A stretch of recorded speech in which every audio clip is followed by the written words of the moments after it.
It's time for Lefties Losing It. And you know, The View has become a national and international joke when the finest TV series produced in recent years makes the program the butt of its jokes. What do you need? I don't know what to do. Well, shit, do whatever you want to. Read a book or watch TV. Watch one of them daytime talk shows. You know, like The View or something. What's The View? Bunch of pissed off millionaires about how much they hate millionaires and Trump and men and you and me and Everybody else they got to be up their ass about. It's pretty funny. Don't sound funny. well, it ain't joke funny. It's like farting church funny. You know what I mean? That don't sound funny either. Well, it depends on your proximity to the fart. That was the series Landman. Second season is out now. Don't miss it. I love how they describe The View, a bunch of pissed off millionaires bitching about how much they hate millionaires and Trump and men. That's a very good description from Billy Bob Thornton, or whoever wrote that line for him. Now, living up to the worst stereotype of the program was host Whoopi Goldberg, who went on an angry, unhinged rant full of lies that she then had to apologise for. Let's hear a little bit of her tantrum, her on-air tantrum, which was, of course, aimed at Donald Trump. Have you no shame? No shame at all? This is can you get any lower? I don't think so. And what do you have to say about what's happened around the world? Where is our voice as Americans? Somebody's got to speak up for us. Our hearts are breaking through all of this, through Rob, through what's happened at Bondi Beach, what happened at Brown, and you don't find the time to say, as Americans, we hate what's happening. You ain't my president, man. We'll be right back. Oh, they were right back all right, and Whoopi was forced to correct her lies. How humiliating. I'm going to make a correction here. As it turns out, yesterday, apparently, you know who put his condolences out to the people who are looking down at us from heaven and the folks at Brown. Did she say you know who? She can't even bring herself to say President Trump's name. She a child reading Harry Potter and unable to say Voldemort.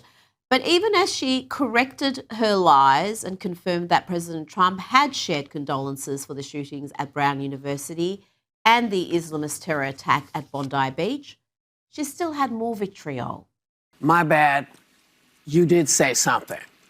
Not what I would like to have heard from you, but you did do it, so there you go.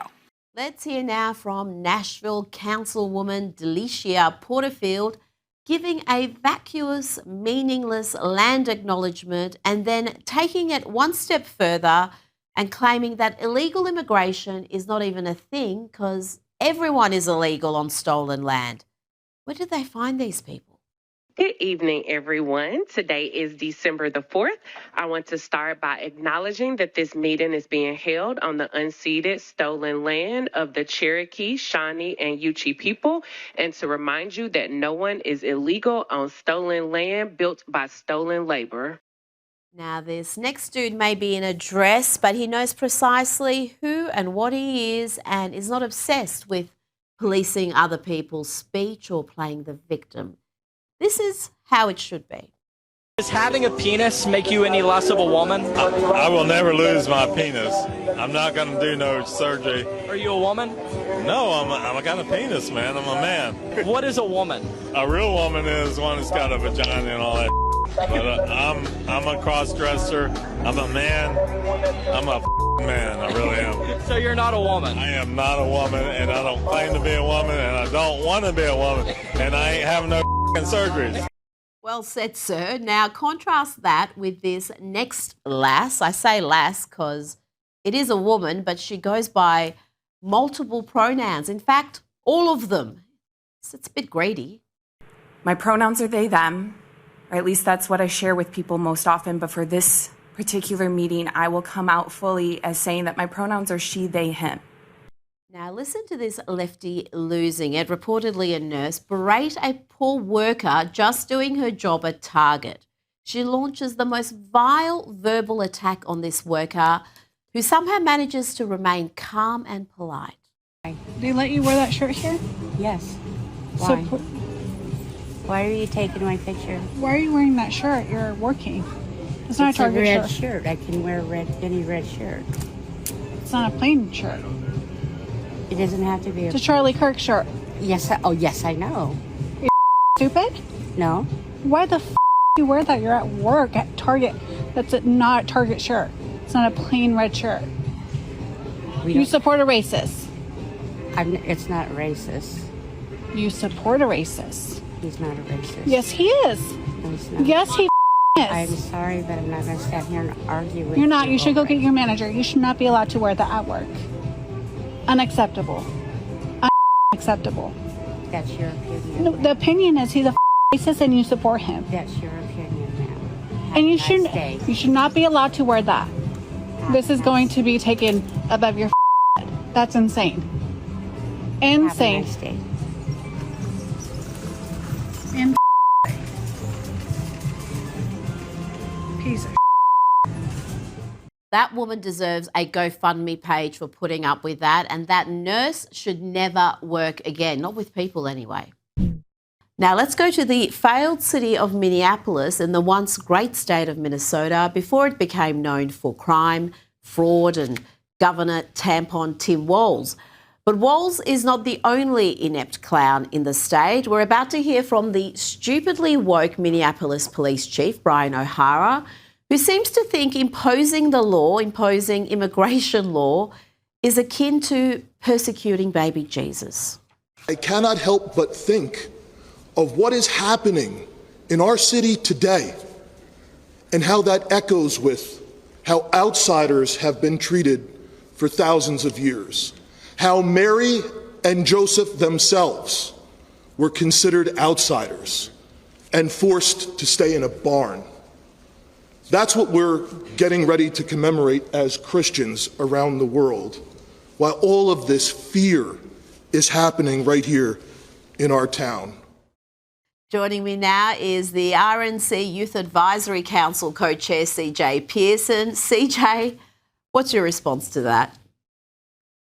You know, I'm speechless, and I'm never speechless, so it doesn't, I can't even honestly believe the words that came out of his mouth. You know, those on the left love to quote the Bible when it's convenient, but they never quote the Bible when it comes to mutilating the genitals of children. They never quote the Bible when it comes to there being only two genders. They never quote the Bible when it comes to actually believing in the basic premises of the text. But when it comes to allowing unfettered illegal immigration to our country, they all of a sudden become theologians. It's quite interesting to me. But here's the deal when it comes to this. If these police officers were more focused on actually going after real criminals and violent crime, and instead not defending violent criminal illegal aliens, maybe the state of Minnesota would be a lot safer, and people would be moving into the state and not running for the hills.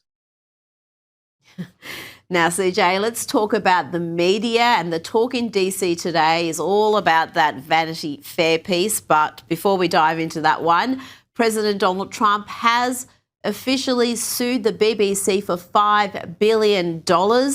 He's described the British broadcaster's editing of his speech as deceptive and inflammatory. Let's have a look at just how deceptive the BBC was. We're going to walk down to the Capitol, and I'll be there with you, and we fight. We fight like hell. We're going to walk down to the Capitol, and we're going to cheer on our brave senators and congressmen and women. Yeah, just a subtle difference there. CJ, the president has had fantastic success suing media companies for their deliberate lies. He's had big wins against mainstream media, including ABC and CBS, and also social media giants like the Meta, Facebook, Instagram, and Twitter, now X. Do you expect him to have another big win here? $5 billion is an extraordinary sum to be seeking. Well, Rita, based on that track record, I certainly wouldn't bet against him. You know, this is a guy who has quickly become the F around and find out president. But for some reason, all these people seem so eager to find out. It seems as if BBC is something going to be next on that list. Now let's talk about that story dominating DC today and beyond DC, it's got to be said. It's a Vanity Fair profile on White House Chief of Staff Susie Wiles. She has slammed Vanity Fair, accused the reporter Chris Whipple of writing a disingenuously framed hit piece. She also said significant context was disregarded and much of what I and others said about the team and the president was left out of the story. Well, duh, lady. My question, CJ, is why in God's name would Susie Wiles or any person in the Trump administration trust a media outlet like Vanity Fair? I mean, this is an own goal. I think sometimes you have a little of optimism, and probably you see people better than what they actually are. And so I think looking at this story with Vanity Fair will be Vanity Fair, but I think it's still deceitful, and it's obvious what their goal was to be here. They're trying to divide the most effective chief of staff we've seen in probably American history from a president who's been incredibly effective. But fake narratives don't actually distort real results, and what we've seen in this president are exactly that, real results that have been executed by a very competent chief of staff. I think this was an unfortunate situation by a deceitful journalist who sought more to make himself the story in the headline than actually portray the truth of what an incredible leader Susie Wiles has been. Well, again, I think you can't be that naive. You know how these media outlets operate. You know the individual journalist and their ideology. It's quite often very public. And you put yourself in that position, I think it's got to be on you. I mean, some of the comments that have been attributed to the president's chief of staff include the claim that President Trump, who is a teetotaler, he's never had alcohol. She described him as someone with an alcoholic's personality. And she said the Vice President, J.D. Vance, has been a conspiracy theorist for a decade. Now, I understand the context around that is missing, CJ, but it doesn't look great.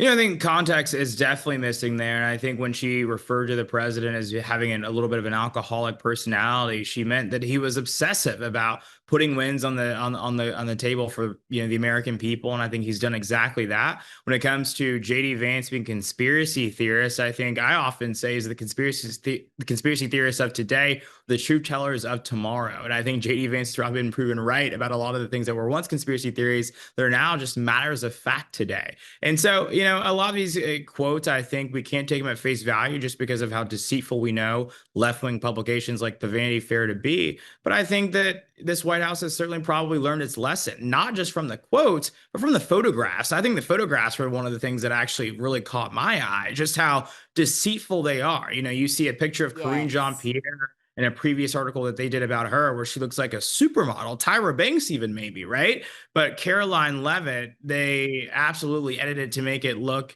just unlike her. And I've seen Caroline Leavitt in person many, many times. She does not look like any of the photos that I saw come out of this article. It's absolutely deceitful in every way whatsoever. Well, I'm not shocked because when they put together a hit piece, it's comprehensive. It's not just the framing of the story. It's not just what they deliberately exclude, but it's the pictures, it's the images, it's the captions, it's the whole lot. That's why you do not trust these people, CJ. CJ Pearson, thank you for your time tonight. Thanks for having me. Good to see you.